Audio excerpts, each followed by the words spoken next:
nous écoutons Hassan.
Monsieur le vice-recteur, monsieur le doyen, monsieur le directeur du LABAB, madame la vice-doyenne, monsieur Berchiche, notre invité d'honneur, chers invités, chers collègues, chers étudiants, salam alaikum, bienvenue. Permettez-moi au nom du comité d'organisation de vous souhaiter la bienvenue à tous et à toutes. Avant de commencer nos travaux, permettez-moi de dire deux mots sur les GRPA, Journée de recherche sur les protections animales. La naissance des GRPA a eu lieu il y a 31 années, en 1992, grâce à la volonté d'un groupe et à la ténacité d'un homme, professeur Berchiche. Le 31 ans après, nous lançons les 8e éditions. Entre les deux, il y a eu beaucoup d'eau qui a coulé sur les ponts, comme on dit. Il y a eu des collègues qui étaient des étudiants qui ont devenu des enseignants et des professeurs. Il y a eu de jeunes enseignants qui participaient, qui maintenant font participer leurs doctorants. Il y a aussi, malheureusement, et c'est la loi de la vie, des collègues qui étaient fidèles à ces journées et qui nous ont quittés. Je pense notamment à un fidèle participant, c'est le professeur Abdelghafi Abdelrahim. D'autres sont partis en retraite, c'est le cas du professeur Berchiche, initiateur de ces journées. Depuis les 7e journées, c'est en 2014, ça fait 9 ans que nous n'avons pas organisé de journée de recherche. Nous n'avons jamais pris autant de retard, entre guillemets. C'est un peu la reprise du flambeau qui est difficile. Je sais si étant parti en retraite, nous avons cherché un peu à reprendre nos marques pour reprendre ces journées. Permettez-moi donc, avant de commencer, de passer d'abord la parole à notre doyen, Dr Metari. Vous avez la parole, M. Metari. Monsieur le président d'organisation, donc monsieur le vice-recteur, monsieur le président du comité d'organisation, monsieur le président du séminaire, monsieur Berchiche, pilier de production animale au niveau de la wilaya de Tizi Ouzou, et même à l'échelle nationale, plusieurs fois membre des commissions nationales de réflexion sur la question donc, de la production animale. Donc, au nom de monsieur le recteur, il a voulu être parmi nous aujourd'hui, mais comme il est en mission sur la wilaya de Boumerdas, il est président du conseil d'administration. Donc, il va déléguer à sa place monsieur le vice-recteur, monsieur Sadi, professeur Sadi Bachir, pour donc l'ouverture solennelle de ce séminaire. Premièrement, je dirais à M. Berchiche, merci M. Berchiche, la semence que vous avez semée a germé, a fleuré et a donné donc une très bonne récolte. La production animale, la zootechnie, comme vous l'avez appelé tout à fait au départ, comme la première spécialité, est entre de très bonnes mains. Surtout, je ne sais pas comment remercier l'ensemble du comité d'organisation de renouer avec l'activité scientifique au niveau de la faculté, qui s'est vu arrêter depuis 2015 à ce jour, on a voulu vraiment relancer l'activité scientifique au niveau de notre faculté. C'est une faculté des sciences appliquées, donc les séminaires, les conférences, tout ce qui est organisation scientifique sera la bienvenue et sera privilégié au niveau donc, de nos laboratoires et de notre faculté. Donc, même si c'est un peu tard, mais vous avez très bien fait, messieurs les membres du comité d'organisation de ces journées, et j'espère que ça ne sera pas la dernière rencontre scientifique au niveau de notre faculté. Comme nous brassons plusieurs domaines, c'est une faculté qui a le plus de spécialités à l'échelle de l'université. On a presque 50% des spécialités de l'université. Nous avons 49 spécialités entre licence et master. Donc pour chacune des spécialités, on peut en faire une thématique bien définie. C'est sûr, ça brasse plusieurs domaines, filières, spécialités à la fois. Sinon, l'agriculture en général, tout le monde le sait, que c'est le futur levier économique de l'Algérie. Comme les facteurs de production de l'agriculture, c'est quoi? C'est l'eau, c'est le soleil, c'est le sol. Nous avons ces trois facteurs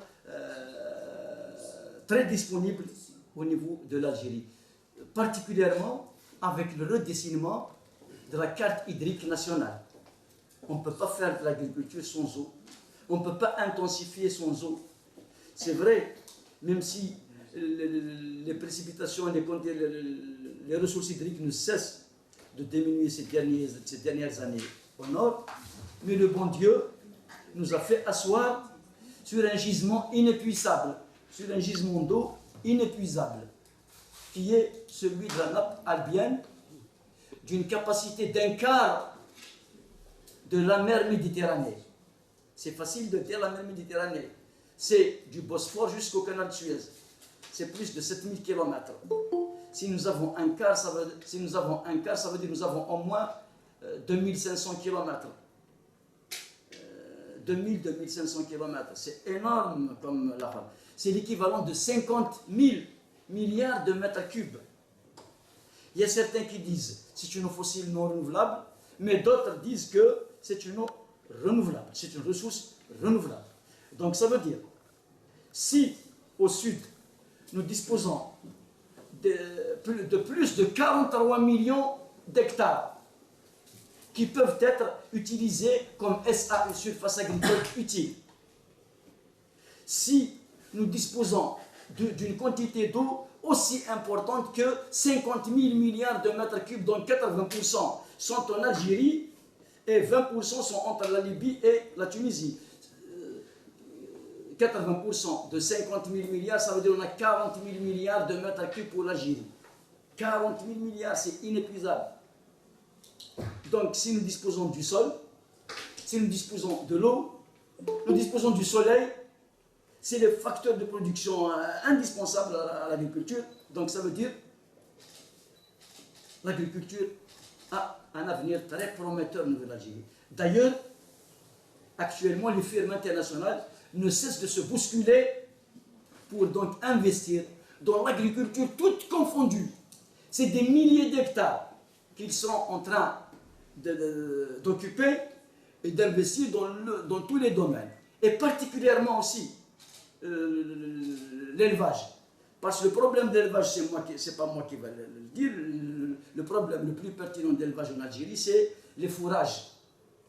Ils peuvent peut-être le confirmer à travers leur communication après, mais actuellement, on peut en disposer des quantités énormes de fourrage. D'ailleurs, il y a des firmes qui sont lancées directement dans tout ce qui est ensilage et production de maïs et ainsi de suite. D'accord? Donc, ça veut dire, ces journées, elles sont les bienvenues. Ne serait-ce qu'avant-hier, monsieur le recteur m'a délégué à assister à une conférence nationale sur la mise en place de grandes fermes autonomes sur le plan énergie. Donc l'Algérie va investir dans les énergies renouvelables au niveau du sud. Chaque ferme va en disposer de sa propre autonomie en énergie. C'est des fermes de panneaux, c'est des grandes fermes de panneaux photovoltaïques. Donc si nous avons l'énergie, l'eau, le sol, le soleil, la main d'œuvre là qu'on est en train de former, donc ça veut dire l'avenir est pour l'agriculture. D'ailleurs, je l'ai toujours demandé, pourquoi nous étudions un petit peu, il fuit les filières des sciences agronomiques. C'est un peu par rapport aux débouchés. D'ailleurs, j'ai demandé particulièrement M. Qadri, M. Mouhous, de revoir, de moderniser tous les programmes de l'agronomie en général et de la zootechnie en particulier. Ces programmes doivent être attrayants, ils doivent attirer nos étudiants. On doit donner une vraie valeur ajoutée à nos formations. Nos formations doivent être attrayantes. Même Madame le chef de département des sciences agronomiques, je l'ai bien imprégné sur ce sujet pour relancer définitivement, pour valoriser définitivement les sciences agronomiques au niveau de notre faculté. On doit tout faire, on doit s'ingénier, on doit mettre en place tous les moyens pour donc attirer le plus d'étudiants, pour attirer les meilleurs étudiants dans la filière des sciences agronomiques et dans les spécialités des sciences agronomiques. Je ne vais pas monopoliser la parole, je sais que vous allez trop parler sur ça, c'est vos thématiques en général, mais sinon, je vous remets la parole, Monsieur le Président, et merci. Et je ne sais comment vous féliciter pour avoir relancé ces activités scientifiques au niveau de notre faculté. Merci beaucoup. Merci. Avant de donner la parole à notre invité d'honneur, donc permettez-moi de donner la parole au professeur Houali, qui est donc directeur du laboratoire organisateur de ces journées. Monsieur Houali, vous avez la parole. Monsieur Kadi, donc bonjour tout le monde. Moi, je tiens à féliciter donc l'équipe de M. Kadi pour le courage qu'ils ont eu à préparer ces journées. Ce n'est pas très évident d'organiser des séminaires maintenant, surtout avec le manque de moyens et avec tous les problèmes que vivent, pas uniquement notre université, mais quasiment toutes les universités à l'échelle nationale. Donc c'est une très très bonne initiative, d'autant plus que ça fait 9 ou 10 ans qu'il n'y a pas eu de séminaire dans ce domaine-là et même dans d'autres domaines au niveau de notre faculté. Donc ça encouragera un peu les autres à en organiser d'autres. Donc j'espère que ces journées se passeront très très bien et je vous remercie. Voilà. Et surtout un grand bonjour au professeur Berchiche qui est parmi nous. Donc c'est un vrai plaisir de vous revoir aujourd'hui parmi nous et de vous honorer. Ce n'est que méritoire, donc après tout ce que vous avez fait dans cette filière. Donc soyez le bienvenu et très très bonne journée à tout le monde. Merci. Donc sans tarder, nous donnons la parole à notre invité d'honneur, notre professeur, professeur Berchiche. En premier lieu, je tiens à remercier mon ancienne équipe qui ont continué à déterrer, si vous voulez, toutes les belles choses qui existent au labo, surtout le label de labo qui était ces journées de recherche qu'on avait organisées 7 fois, sans compter une fois c'était le préliminaire. Donc c'était un grand plaisir quand M. Kadi m'a appelé. J'ai même abrégé mon séjour à Paris pour assister. Et surtout, j'étais curieux de voir comment ça se passera une conférence de ce type, moi qui ne connaissais rien du tout sur une conférence en ligne. Ceci dit, je vais peut-être rappeler rapidement, pour certains qui ne sont pas au courant, les objectifs de ces journées. Ces journées, et avec un objectif principal de réunir les spécialistes, les gestionnaires en production animale pour mettre au point, être à jour des résultats de recherche. C'était le premier objectif. On a arrêté l'organisation de ces journées en 2014. C'était à l'époque de professeur Hamechi qui était recteur. Pourquoi on a arrêté? Il y a plusieurs éléments. Premier événement qui nous a pratiquement arrêté, c'était le passage à vide à la tête de l'université. Ensuite, c'est le Covid. Donc, ceci dit, M. Kadi et son équipe ont réussi à redémarrer la série, une nouvelle série. Maintenant, j'aurais des derniers mots que je vais dire, c'est l'avenir de ces journées. Monsieur Métari a parlé de l'agriculture et tout ça. Nous, pour l'avenir de ces journées, c'est d'aller un petit peu vers la vulgarisation des résultats de recherche. Je sais, à l'époque, l'INRA algérien avait un département pour la valorisation des résultats de recherche. Mais à ce jour, il n'y a rien du tout. Donc, le plus important maintenant, c'est de redémarrer, mais aller vers la vulgarisation. Comment le faire? C'est un petit peu de titiller nos amis qui sont dans l'INRA, dans le secteur utilisateur. Avec l'avènement d'un nouveau ministre, peut-être ça va marcher. Son outil va quand même redynamiser. Donc, le plus important, c'est de chercher à valoriser tous ces résultats de recherche. Un exemple simple. Nous vivons actuellement une crise en aviculture, principalement en aviculture. Le plateau d'œufs est arrivé à 670 dinars. Le poulet a dépassé à un moment donné 600 dinars. À ce jour, on n'a pas dit les raisons. Le ministre, qu'est-ce qu'il avait dit? Il a pensé beaucoup plus à l'importation. À tel point, la venue de, je vais faire rire un petit peu, une petite anecdote, la venue du nouveau ministre, un ancien ministre du Transport. Ce que m'avait dit un ancien ministre, avant, juste celui qu'on a limogé. Je lui ai dit, qu'est-ce que vous pensez de ce nouveau ministre? Il m'avait dit, c'est un ministre qui va faire voyager les produits.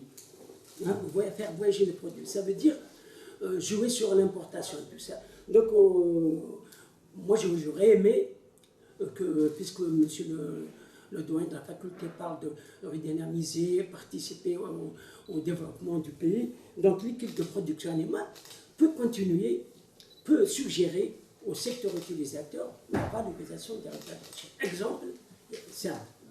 Au niveau du laboratoire, bien avant mon départ, l'équipe avait réalisé des travaux dignes d'éloge sur l'alimentation. Tout le monde doit savoir, s'il ne le sait pas, que c'est l'alimentation, le moteur de production animale. Notre équipe de recherche avait réalisé d'excellents résultats ponctués par des publications internationales et sur des tests. Donc si on se mettait à valoriser tous ces résultats de recherche, on va régler pas mal de problèmes. On ne va pas attendre le Brésil nous vendre du poulet. Il y a beaucoup de choses à faire. Il n'y a pas uniquement produire qu'il faut regarder. C'est la forme aussi. Par exemple, pour la volaille, on peut produire et vendre une partie, par exemple, sous le label de halal au pays du Golfe. Et on fait rentrer de l'argent pour acheter ce qu'il nous manque, et ainsi de suite. Donc, si vous voulez, au niveau de la production animale, l'équipe qui était très jeune au départ, maintenant, ils ont mis sur tout le point. La plupart, ils sont à un stade très, très avancé. Mais ce qui reste maintenant, c'est le lien entre le secteur utilisateur et nous, le secteur de la recherche. À ce jour, si je me trompe, monsieur le directeur peut me corriger, il n'y a rien.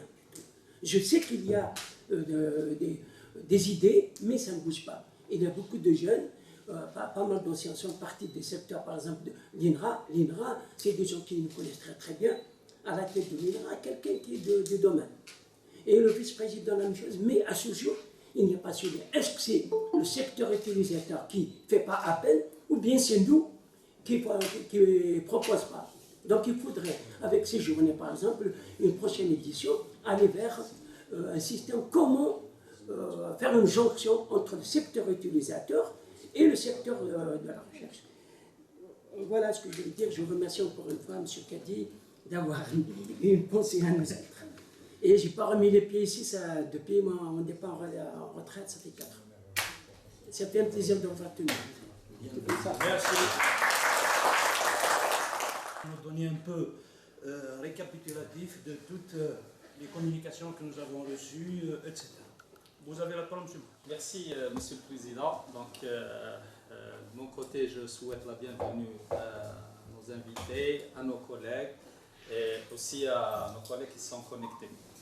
Bien, donc, je voudrais juste donner un petit inventaire sur tout ce qui a été préparé concernant ce webinaire du 13 au 14 décembre 2023. Donc, l'appel à communication a été lancé en juin 2023. Alors, nous avons eu plus de 500 mails donc, échangés à travers la boîte email GRPA 2023. Donc, je répète, c'est plus de 500 emails. Donc c'est pour voir un petit peu l'ampleur de l'auditoire qui est vraiment très intéressant. Alors, ce qui concerne ce qui a été accepté, ça a été vraiment dur pour nous dans l'étape de l'expertise des documents. Nous avons eu tellement de documents, il fallait vraiment serrer l'expertise. Alors pour cela, nous avons retenu 82 communications. Donc nous avons accepté 82 communications. Ces 82 communications proviennent de plus de 21 établissements universitaires. Donc vous voyez un petit peu l'ampleur et l'intérêt porté à nos journées. Donc ces 82 communications acceptées, bien sûr, nous les avons réparties. Donc nous avons 4 plénières qui vont passer incessamment. Et puis il y a eu 3 thèmes.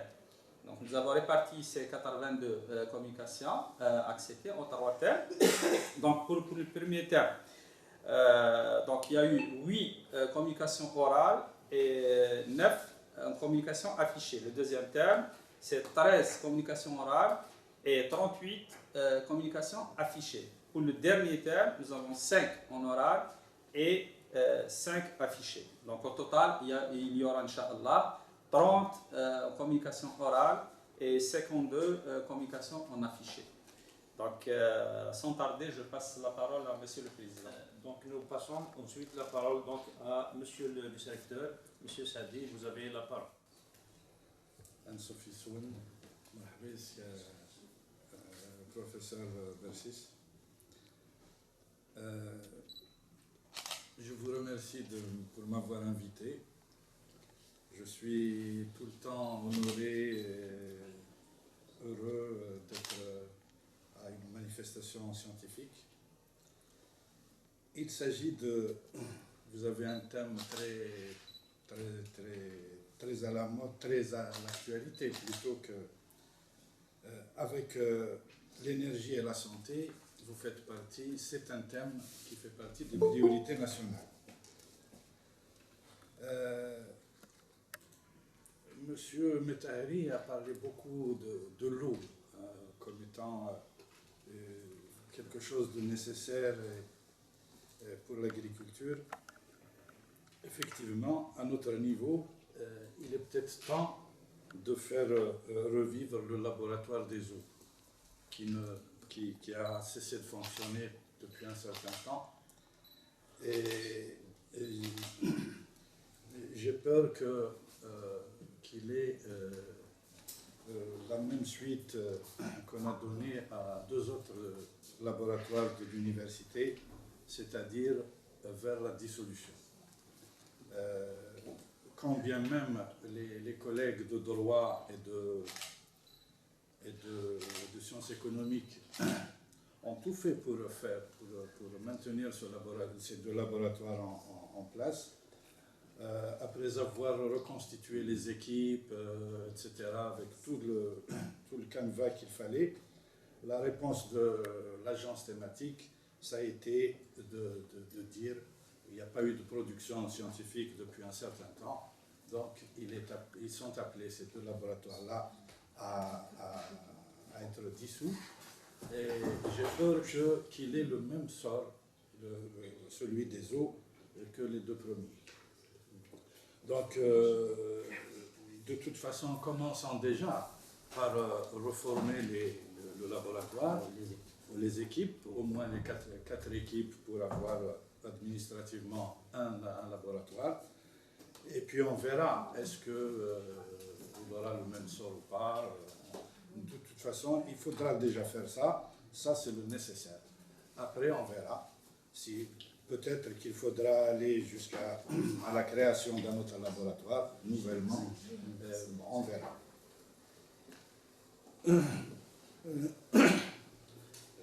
Il est vrai que, comme on dit du bâtiment, lorsque l'agriculture va, tout va. On le voit maintenant avec les nouvelles technologies. C'est ce qui se passe pour la santé. La santé, la médecine est ce qu'elle était. Elle est toujours ce qu'elle était avant. Mais ce qui fait avancer la santé, ce qui va faire avancer l'agriculture, c'est la technologie. de toute façon, on ne peut pas se défaire de la technologie. C'est pas tellement mon domaine, je ne dirais pas plus que ça, j'ai peur de dire des bêtises. Donc je vais ouvrir officiellement et solennellement ces journées de travail au nom du professeur Boud Ahmed, recteur de l'université de Tizi Ouzou. En mon nom personnel, je déclare ouvertes ces 2 journées de travail. Je vous souhaite plein succès.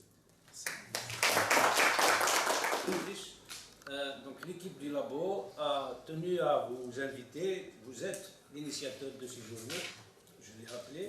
Et donc nous avons décidé de vous faire un petit présent, un petit souvenir par rapport à tout ce que vous avez fait. Et permettez-moi de m'imposer pour la le remettre personnellement, parce qu'il y a de l'émotion.